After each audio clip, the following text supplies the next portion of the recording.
गृहस्थ लंबे समय समृद्धता की ओर बढ़ेगा, सुख की ओर बढ़ेगा, शांति की ओर बढ़ेगा, विकास होगा, वीर पुरुषों का जन्म होगा, धीर पुरुषों का जन्म होगा, देवांगनाएं, वीरांगनाएं, अमृताएं पैदा होंगी।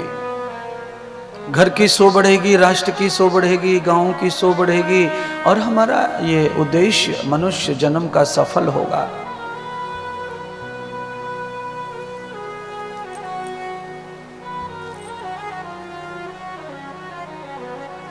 कुछ करके हमें लाभ मिल सकता है।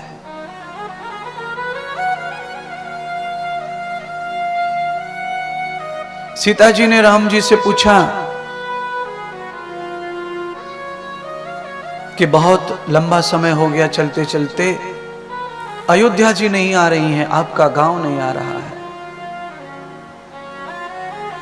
भगवान श्री राम जी ने रथ का पर्दा खोल करके सीता जी को दिखाया। रात्रि में यात्रा हो रही थी, अयोध्या के नजदीक रथ आ चुका था।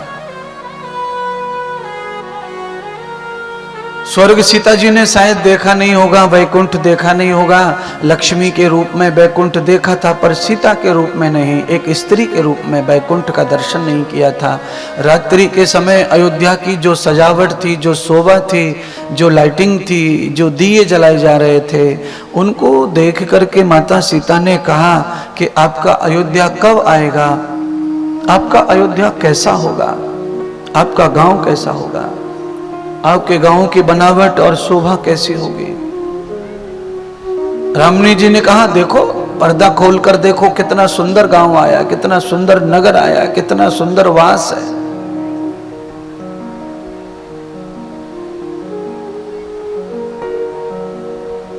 सीता जी ने कहा मैंने कभी ऐसा सुंदर गांव नहीं देखा। क्या आपका गांव अयोध्या इसी तरह का है या इससे अच्छा है? मुझे इस गांव के नजारे को देखकर ऐसा प्रतीत होता है कि ऐसा गांव पूरे ब्रह्मांड में दूसरा कोई और नहीं होगा। हे प्रभु, स्वामी आप बताइए, लाला ये तो या तो बाहर से कम कर दे थोड़ी, या ये बढ़ा दे, थोड़ी कम कर बाहर की आवाज।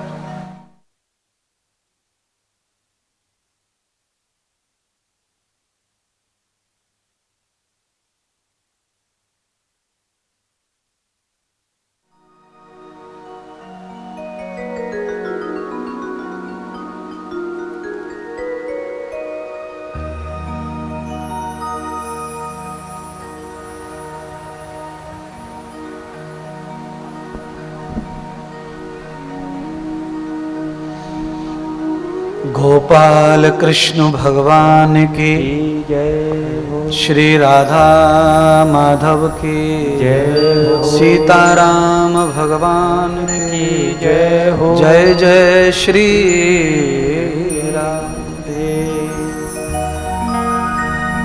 दुहित पादम यथा पुरुषं व्याप्तं योग दृश्यताम्, मनर्भूतामयेव नेत्रोः पश्यं येव सुखः।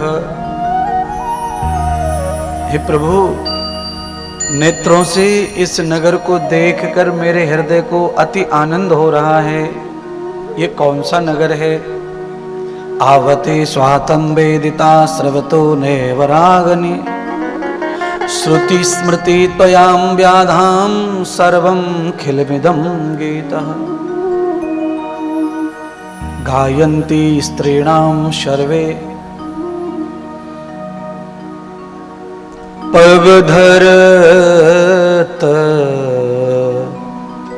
संग जानकी माता। देखत हृदय उठे उद्गाता, प्रेम प्यारा नगर हमारा। जानो एक अंदेश, जो देखा सुत लाडली, जानो निज अवदेश। सीता जानकी जी क्या देख रही हैं कि मधुर मधुर गीतों की आवाज आ रही है। कभी महिलाएं गीत सुनाती हैं, कभी आचार्य ब्राह्मण पंडित स्वर वेद गा रहे हैं। तापतस्तु न वेद युक्ताम ये वे स्वरस्वमेधिनाम वेदास मंत्रो प्रिया रूपम ये वे सम्मधुरम मधुरः। माता सीता कान लगाकर सुनती हैं कि मैंने ऐसी मधुर आवाज, ऐसी पंडिताई कहीं नहीं देखी। अब बोल भी दो, बता भी दो राम, ये कौन सा गांव है। यावतम दीपस्वतोरिष्टाम, करोड़ों दीपों को देखा सीता जी ने। दरवाजों पे दीप पूरे लोगों ने लगाए थे, क्योंकि कंपटीशन। राजा जनक ने जो स्वागत किया था बारात का, उससे 100 गुना स्वागत सीता जी का करना है, ये राजा दशरथ ने सारे अयोध्या वासियों को बता दिया था। उसी तरह का स्वागत हो रहा है। राजा जनक जो नहीं कर पाए थे स्वागत में, वो सारी कमियां पूरी राजा दशरथ ने की। और घृत मूलान वेदितम सर्वे वेद सस्वरः, हर जिधर से गली से रथ गुजर रहा है उधर आचार्य गीत गा रहे हैं, गंधर्व गान कर रहे हैं और देवता पुष्पों की वर्षा कर रहे हैं। सुहागन स्त्रियां अबलाएं अपने अपने गीतों में लगी हुई हैं। बेभान दर्शितम स्वाताम। देखिए आप राम कथा में एक अद्भुत चीज,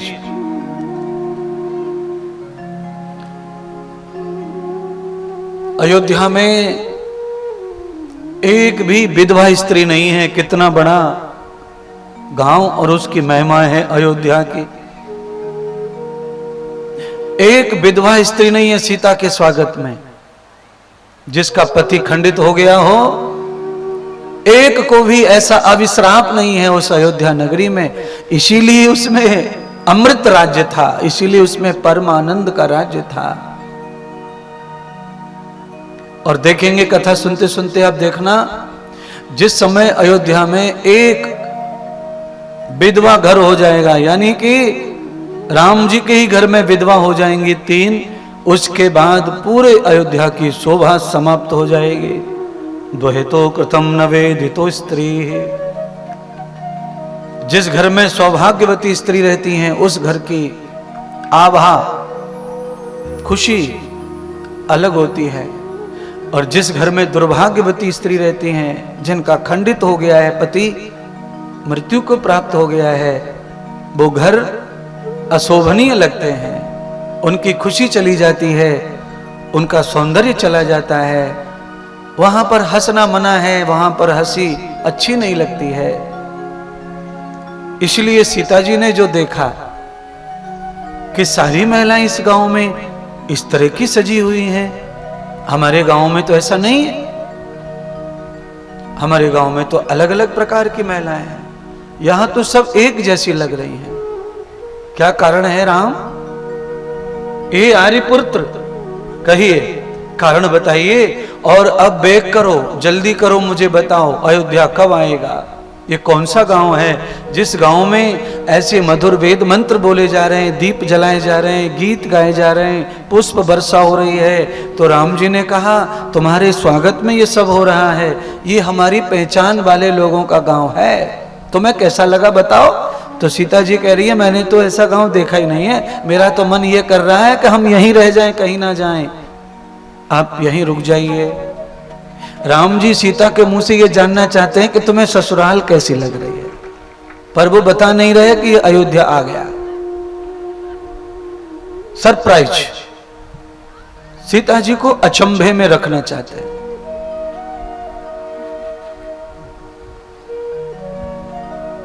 अयोध्या ऐसी नगरी रही है जिसमें कभी भी पति पत्नी में, सास ससुर में, बहू सास में कभी झगड़ा नहीं हुआ।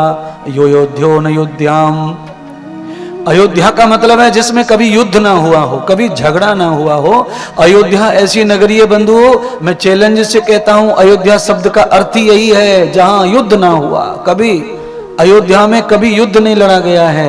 इतना शांत प्रिय राजा, राजा दशरथ से लेकर अज, दिलीप, रघु, सबके सब ऐसे राजा हुए जिन्होंने बलिदान तो दिए पर शांति प्रिय बलिदान दिए। अयोध्या के अंदर कभी युद्ध नहीं हुआ। अयोध्या के राजाओं ने युद्ध लड़े, दूसरे राजाओं की मदद में युद्ध लड़े, पर अयोध्या के लिए कभी युद्ध नहीं लड़ा। राम जी से, राम जी के पूर्वजों से, रघु से लेकर के बहुत सारे राजाओं से रावण ने युद्ध करने की कोशिश की, पर उनकी जो व्यवस्थाएं देख करके रावण बिना युद्ध के चुपचाप चला जाता था। युद्ध करने के लिए तैयारी करता था, पर उनकी जो व्यवस्थाएं देखता था कि वो किस तरह दुनिया को चलाते हैं, वो किस तरह क्या करते हैं। राजा रघु जो थे ना, राजा रघु के अंदर इतनी तपस्या थी, राजा रघु में इतना बल था कि राजा रघु अपनी वाणी से अगर जो कह दे वही गांव खत्म हो जाता था और वही नया गांव बस जाता था। उनकी वाणी में इतना तप था, रघुकुल रीत सदा चले आए, उनकी वाणी में वो तप था। वो जिस पहाड़ को, पर्वत को चाहते उसी को शिफ्ट कर देते अपनी आवाज से, अपनी वाणी से। वाणी में तप हो तो आज भी ऐसा हो सकता है। कई घरों में एक आध बुजुर्ग की वाणी में इतनी दम है कि वो जो बोले घर में वही होता है। बड़े आदमी ने जो कह दिया कि यहां नहीं वहां बैठो, तो सब घर के लोग वहां बैठते हैं। वहां मत जाना, वहां जाना, सब लोग वहां नहीं जाते, वहीं जाते हैं जहां बाबा जी ने कहा, पिताजी ने कहा। ये भी रघुकुल जैसी वाणी का ही तप है।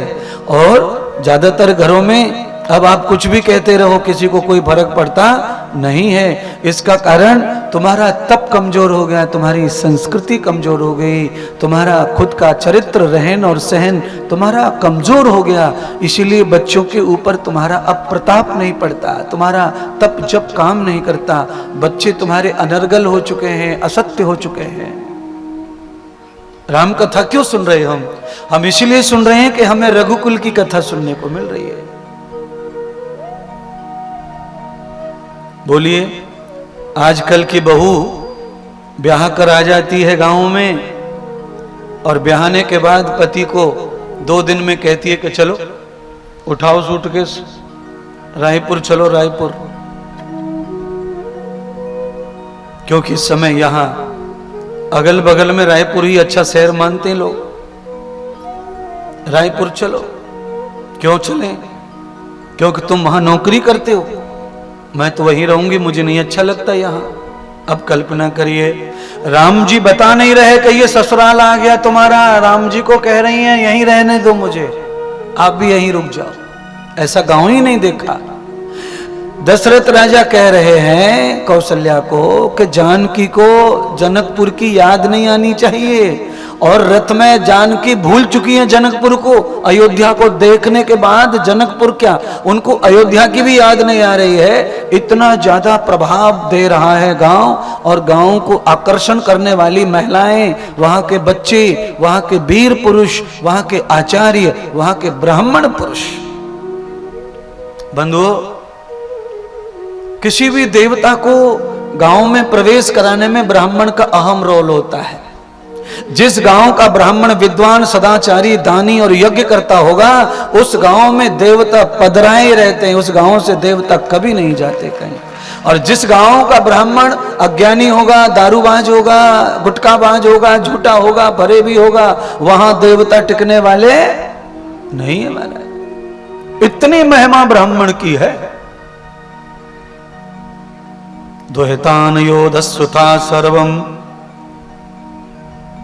कितना तालमेल है उस गांव में, ब्राह्मण का, क्षत्रिय का, शूद्र का तालमेल देखिए। सब लोग लाइन में बराबर खड़े हैं महाराज, सब लोग सम्मान कर रहे हैं। किसी को भी ऐसा नहीं कहा गया कि तुम छोटी जाति के हो, तुम दिया मत जलाना, तुम आरती मत करना, तुम रथ के सामने मत आ जाना। ये समाज की क्या परंपराएं बन गई, बिगड़ गई समाज में। आप आप टेलीविजन में आप देखते होंगे, न्यूज में उसको, वो फलानी जाति का घोड़े पे बैठ गया दूल्हा, उसको पीटा, बारात नहीं निकलने दी उसकी गांवों से। गांव किनका था? क्षत्रियों का था। गांव किनका था? ब्राह्मणों का था। गांव किनका था? फलानों का था। अरे वो कौन था जो घोड़े पे सवार होकर पिट रहा है, बाकी लोग पीट रहे हैं? वो कौन था? वो नीच जाति का। तो हमने कहा कौन सी जाति होती है नीच, जरा बताओगे क्या? तो आज तक उत्तर नहीं दिया किसी ने, नीच जाति कौन सी होती है। कल भी इस पे बहुत सारी देर प्रवचन हुआ था। नीच जाति कौन सी होती है जरा बताओ।